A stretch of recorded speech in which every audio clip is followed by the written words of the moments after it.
ভ্রমণের নতুন এক প্রবণতার নাম নোনাম্যাক্সিং। এতে তরুণ পর্যটকেরা শুধু কোনো গন্তব্য ঘুরে দেখতেই যান না, বরং স্থানীয় দাদি বা বয়স্ক নারীদের কাছ থেকে সেই দেশের সংস্কৃতি, রান্না, ঐতিহ্য ও জীবনধারা শেখার অভিজ্ঞতা নিতে আগ্রহী হচ্ছেন। ইতালিতে কোনো দাদির সঙ্গে পাস্তা বানানো, জাপানে বয়স্ক নারীকে গাইড হিসেবে নিয়ে শহর ঘোরা, কিংবা থাইল্যান্ডে প্রবীণ প্রশিক্ষকের কাছে ঐতিহ্যবাহী থাই ম্যাসাজ শেখা, এসব অভিজ্ঞতা এখন বিশেষ জনপ্রিয় হয়ে উঠেছে। বিশেষজ্ঞরা বলছেন, মানসিক চাপ ও একাকিত্ব বাড়ার কারণে জেনজি ও মিলেনিয়াল প্রজন্মের অনেকেই এমন অভিজ্ঞতার প্রতি আকৃষ্ট হচ্ছেন। টিকটকে #গ্র্যান্ডমাকোর হ্যাশট্যাগ 100 কোটি নয়, প্রায় 80 কোটি ভিউ পেয়েছে। ভ্রমণ বিষয়ক প্রতিষ্ঠান গেটিওর গাইড এক জরিপে দেখিয়েছে, ফ্রান্স, জার্মানি, যুক্তরাজ্য ও যুক্তরাষ্ট্রের 76% জেনজি ভ্রমণকারী দাদিদের অনুপ্রেরণায় পরিচালিত কোনো ভ্রমণ কার্যক্রমে অংশ নিতে আগ্রহী।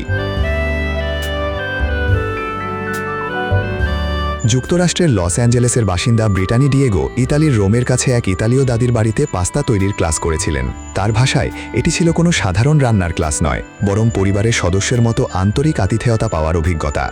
ভাষা ভিন্ন হলেও হাসি, ইশারা ও একসঙ্গে রান্নার মাধ্যমে অংশগ্রহণকারীদের মধ্যে সহজেই বন্ধুত্ব গড়ে ওঠে। একই ধরনের অভিজ্ঞতা হয়েছে থাইল্যান্ডের ব্যাংককে ঐতিহ্যবাহী থাই ম্যাসাজ শেখা শিক্ষার্থীদেরও। প্রবীণ প্রশিক্ষকদের দীর্ঘদিনের অভিজ্ঞতা, ধৈর্য ও স্নেহপূর্ণ আচরণ শেখার পরিবেশকে আরও স্বস্তিদায়ক করে তোলে। ব্যস্ত নগরের কোলাহলের মাঝেও তাদের উপস্থিতি শিক্ষার্থীদের জন্য তৈরি করে শান্ত ও আত্মবিশ্বাসী পরিবেশ। জাপানেও জনপ্রিয় হয়ে উঠেছে রেন্ট আ গ্র্যানি বা নির্দিষ্ট সময়ের জন্য দাদি ভাড়া নেওয়ার সেবা।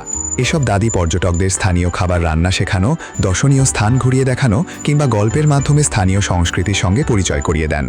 অনেক পর্যটকের মতে, এতে ভ্রমণ শুধু দর্শনীয় স্থান দেখার মধ্যে সীমাবদ্ধ থাকে না, বরং স্থানীয় মানুষের সঙ্গে হৃদ্যতাপূর্ণ সম্পর্কও তৈরি হয়।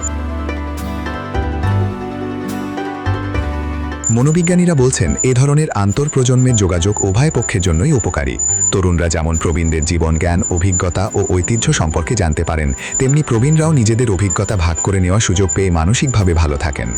গবেষণায় দেখা গেছে, তরুণদের সঙ্গে সময় কাটানো প্রবীণদের মানসিক স্বাস্থ্য ও জীবনমান উন্নত করতেও সহায়ক।